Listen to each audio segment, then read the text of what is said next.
اعوذ باللہ من الشیطان الرجیم بسم اللہ الرحمن الرحیم سبح للہ ما فی السماوات وما فی الارض وهو العزیز الحکیم۔ یہ سورہ حشر ہے جو 24 آیات اور 3 رکوعات پر مشتمل ہے۔ اس سورت مبارکہ کے دوسری آیت میں اللہ کا ارشاد ہے هو الذی اخرج الذین کفروا من اہل الکتاب من دیارہم لأول الحشر۔ وہی اللہ ہے جس نے اہل کتاب میں سے کافر لوگوں کو ان کے گھروں سے پہلے اجتماع کے موقع پر نکال دیا۔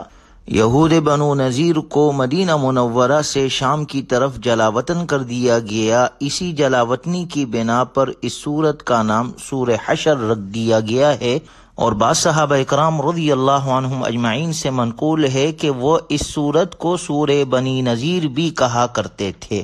یہ سورت مبارکہ رسول اللہ صلی اللہ علیہ وسلم کے مدینہ منورہ ہجرت فرمانے کے بعد اس وقت نازل ہوئی تھی جب بنو نذیر کو جلاوطن کیا گیا۔ تفصیل اس کی یہ ہے کہ مدینہ منورہ میں یہودیوں کی ایک بڑی تعداد آباد تھی۔ آپ صلی اللہ علیہ وسلم نے ان سے یہ معاہدہ کر لیا تھا کہ آپس میں امن و امان سے رہیں گے اور مدینہ منورہ پر حملہ ہونے کی صورت میں مل کر اس کا دفاع کریں گے۔ یہودیوں نے اس معاہدے کو تو قبول کر لیا تھا، لیکن ان کو رسول اللہ صلی اللہ علیہ وسلم سے دلی بغض تھا، اس لیے وہ خفیہ طور پر آپ علیہ الصلاۃ والسلام کے خلاف سازشیں کرتے رہتے تھے۔ چنانچہ انہوں نے پس پردہ مکہ مکرمہ کے بت پرستوں سے تعلقات رکھے ہوئے تھے اور ان کو مسلمانوں کے خلاف اکساتے رہتے تھے، اور ان سے یہ وعدہ کر لیا تھا کہ اگر تم مسلمانوں پر حملہ کرو گے تو ہم تمہارا ساتھ دیں گے۔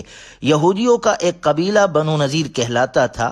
ایک مرتبہ آپ علیہ الصلاۃ والسلام ان سے معاہدے کی کچھ شرائط پر عمل کرانے کے لیے ان کے پاس تشریف لے گئے تو ان لوگوں نے یہ سازش کی کہ جب آپ علیہ الصلاۃ والسلام بات چیت کرنے کے لیے بیٹھے تو اوپر سے ایک شخص آپ پر ایک چٹان گرا دے جس سے معاذ اللہ آپ شہید ہو جائے۔ اللہ تعالیٰ نے وحی کے ذریعے سے آپ علیہ الصلاۃ والسلام کو ان کی سازش سے باخبر فرما دیا۔ آپ صلی اللہ علیہ وسلم وہاں سے اٹھ کر چل آئے۔ اس واقعے کے بعد آپ علیہ الصلاۃ والسلام نے بنو نذیر کے پاس پیغام بھیجا کہ اب آپ لوگوں کے ساتھ ہمارا معاہدہ ختم ہو گیا ہے اور ہماری جانب سے تمہارے لیے ایک مدت مقرر ہے کہ اس مدت کے اندر تم مدینہ منورہ چھوڑ کر کہیں چلے جاؤ، ورنہ مسلمان تم پر حملہ کرنے کے لیے آزاد ہوں گے۔ کچھ منافقین نے بنو نذیر کو جا کر یقین دلایا کہ آپ لوگ ڈٹے رہیں، اگر مسلمانوں نے حملہ کیا تو ہم آپ کا ساتھ دیں گے۔ چنانچہ بنو نذیر مقررہ مدت میں مدینہ منورہ سے نہیں گئے۔ آپ صلی اللہ علیہ وسلم نے مدت گزرنے کے بعد ان کے قلعے کا محاصرہ کر لیا اور منافقین نے ان کی کوئی مدد نہیں کی۔ آخر کار ان لوگوں نے ہتھیار ڈال دیے اور آپ علیہ الصلاۃ والسلام نے ان کو مدینہ منورہ سے جلاوطن کرنے کا حکم دے دیا، البتہ یہ اجازت دے دی کہ ہتھیاروں کے سوا وہ اپنا سارا مال و دولت اپنے ساتھ لے جا سکتے ہیں۔ یہ سورت مبارکہ اس واقعے کے پس منظر میں نازل ہوئی اور اس واقعے پر تبصرہ کرتے ہوئے فرمایا گیا اور اس سے متعلق بہت سی ہدایات دی گئی۔ حشر کے لفظی معنی جمع کرنا۔ سورت مبارکہ کے ابتدا ہی میں اللہ تعالیٰ نے ذکر کیا هو الذی اخرج الذین کفروا من اہل الکتاب من دیارہم لأول الحشر۔ وہی اللہ ہے جس نے اہل کتاب میں سے کافر لوگوں کو ان کے گھروں سے پہلے اجتماع کے موقع پر نکال دیا۔ مطلب یہ ہے کہ مسلمانوں کو ان سے جنگ کرنی نہیں پڑی، بلکہ پہلے اجتماع ہی پر وہ قابو میں آ گئے۔ اور اس لفظ میں ایک لطیف اشارہ یہ بھی ہے کہ یہ بنو نذیر کی پہلی جلاوطنی تھی، اس کے بعد ان کو ایک اور مرتبہ بھی جلاوطن کیا گیا۔ چنانچہ حضرت عمر رضی اللہ عنہ کے زمانے میں ان کو دوبارہ خیبر سے جلاوطن کیا گیا، جبکہ یہود بنو نذیر عرصہ دراز سے مدینہ منورہ میں قیام پذیر تھے۔ انہوں نے اپنی حفاظت کے لیے بڑے مضبوط قلعے تعمیر کر رکھے تھے، معاشی وسائل پوری طرح ان کے قبضے میں تھے۔ مدینہ منورہ والوں کو انہوں نے سودی قرضوں کی زنجیروں میں جگڑ رکھا تھا اور ان کا یہ خیال تھا کہ کوئی ہمیں یہاں سے نہیں نکال سکتا، لیکن ان کی اپنی ہی کرتوتوں کی وجہ سے ان پر اللہ کا عذاب آ کر رہا اور انہیں جلا وطن کیا گیا۔ اللہ کا ارشاد ہے ما ظننتم ان یخرجوا وظنوا انہم مانعتہم حصونہم من اللہ، مسلمانوں تمہیں یہ خیال بھی نہیں تھا کہ وہ نکلیں گے، یعنی وہ یہود، اور وہ بھی یہ سمجھے بیٹھے ہوئے تھے کہ ان کے قلعے انہیں اللہ سے بچا لیں گے۔ فَأَتَاهُمُ اللَّهُ مِنْ حَيْثُ لَمْ يَحْتَسِبُوا، پھر اللہ ان کے پاس ایسی جگہ سے آیا جہاں ان کا گمان بھی نہیں تھا۔ وَقَذَفَ فِي قُلُوبِهِمُ الرُّعْبَ يُخْرِبُونَ بُيُوتَهُمْ بِأَيْدِيهِمْ وَأَيْدِي الْمُؤْمِنِينَ، اور اللہ تعالیٰ نے ان کے دلوں میں رعب ڈال دیا کہ وہ اپنے گھروں کو خود اپنے ہاتھوں سے بھی اور مسلمانوں کے ہاتھوں سے بھی اجاڑ رہے تھے۔ چونکہ رسول اللہ صلی اللہ علیہ وسلم نے ان یہودیوں کو اجازت دی تھی کہ جتنا مال وہ اپنے ساتھ لے جا سکے ساتھ لے جائے، اس لیے ان لوگوں نے اپنے گھروں کے دروازے تک اکھاڑ لیے تھے۔ اللہ نے ذکر فرمایا فَاعْتَبِرُوا یا اولِ الْأَبْصَارِ، لہٰذا اے آنکھوں والو عبرت حاصل کرو۔ اس میں قیامت تک کے انسانوں کے لیے عبرت کا سامان ہے، کیونکہ یہود کا مدینہ منورہ سے اور پھر بعد میں خیبر سے نکل جانا ایک ایسا واقعہ تھا کہ یہود تو کیا خود مسلمانوں کے لیے قطعی طور پر غیر متوقع تھا۔ ان کی معاشی خوشحالی، دفاعی انتظامات اور مضبوط جماعتی نظم کی وجہ سے کوئی سوچ بھی نہیں سکتا تھا کہ انہیں اس ذلت کا سامنا کرنا پڑے گا اور وہ مدینہ منورہ اور خیبر سے ان کو نکلنا پڑے گا۔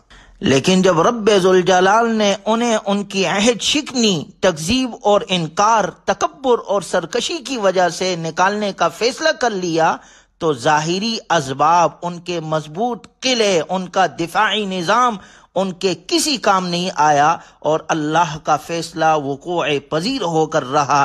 اس لیے اللہ نے فرمایا فَاعْتَبِرُوا یا اولِ الْأَبْصَارِ، اے آنکھوں والو عبرت حاصل کرو۔ اللہ کی نافرمانی سے اپنے آپ کو بچاؤ اور رسول اللہ صلی اللہ علیہ وسلم کی اطاعت کے مطابق اپنی زندگی گزارو، کیونکہ اگلی آیت میں اللہ تبارک و تعالی نے ان پر آنے والے اس عذاب کا ذکر کیا، ذالک بأنہم شاقوا اللہ ورسولہ، یہ اس لیے کہ انہوں نے اللہ اور اس کے رسول صلی اللہ علیہ وسلم کی مخالفت کی۔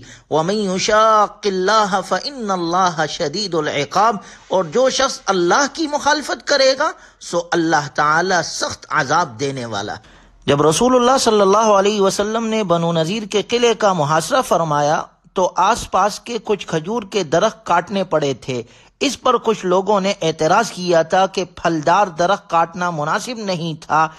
اس کے جواب میں اللہ نے آیت نازل فرمائی ما قطعتم من لینة او ترکتموها قائمة على اصولها فبإذن اللہ ولیجزی الفاسقین، تم نے کھجور کے جو درخت کھاٹے یا انہیں اپنے جڑوں پر کھڑا رہنے دیا تو یہ سب کچھ اللہ کے حکم سے تھا، اور جنگی حکمت عملی کے طور پر اگر کسی برحق جہاد میں ایسا کرنا پڑ جائے تو اس میں کوئی مذائقہ نہیں ہے۔ اور آگے اللہ نے اس کی وجہ ذکر فرمائی وَلِيُجْزِيَ الْفَاسِقِينَ، اور یہ اس لیے تھا تاکہ اللہ تبارک و تعالی نافرمانوں کو رسوا کرے۔ چنانچہ یہود بنو نذیر کے مدینہ منورہ سے جلا وطن کر جانے کے بعد بہت سارا مال مسلمانوں کے قبضے میں آ گیا، اور اس مال کو شریعت میں مال فے کہا جاتا ہے، جو بغیر قتال کے مسلمانوں کے ہاتھ میں آئے۔ اللہ تعالیٰ نے آگے اس مال کی بھی وضاحت فرمائی اور اس کا حکم اور اس کے مصارف بھی ذکر فرمائے۔ وَمَا أَفَاءَ اللَّهُ عَلَى رَسُولِهِ مِنْهُمْ فَمَا أَوْجَفْتُمْ عَلَيْهِ مِنْ خَيْلٍ وَلَا رِكَابٍ وَلَكِنَّ اللَّهَ يُسَلِّطُ رُسُلَهُ عَلَى مَن يَشَاءُ، اور جو کچھ مال فے ان سے اللہ تعالیٰ نے اپنے رسول صلی اللہ علیہ وسلم کو دلوایا سو تم نے ان پر نہ گھوڑے دوڑوائے اور نہ اونٹ دوڑوائے، لیکن اللہ تعالیٰ اپنے پیغمبروں کو جس پر چاہتا ہے تسلط عطا فرما دیتا ہے، اور اللہ ہر چیز پر پوری قدرت رکھنے والا ہے۔ اگلی آیت میں اللہ نے مصارف کا ذکر کیا ہے ما افاء اللہ علی رسولہ من اہل القری فللہ وللرسول ولذی القربى والیتامى والمساکین وابن السبیل، اللہ اپنے رسول کو دوسری بستیوں سے جو مال بھی فے کے طور پر دلوائے وہ تو اللہ کا حق ہے، اور اس کے رسول کا اور قرابت داروں کا اور یتیموں، مسکینوں اور مسافروں کا، تاکہ وہ مال صرف انہی کے درمیان گردش کرتا نہ رہ جائے جو تم میں دولت مند لوگ ہیں۔ وَمَا آتَاكُمُ الرَّسُولُ فَخُذُوهُ، اور رسول اللہ صلی اللہ علیہ وسلم تمہیں جو کچھ دے وہ لے لو، اور جس چیز سے منع کرے اس سے رک جاؤ۔ اللہ تعالی ہمیں قرآنی تعلیمات پر عمل کی توفیق نصیب فرمائے۔ وآخر دعوانا الحمدللہ رب العالمین۔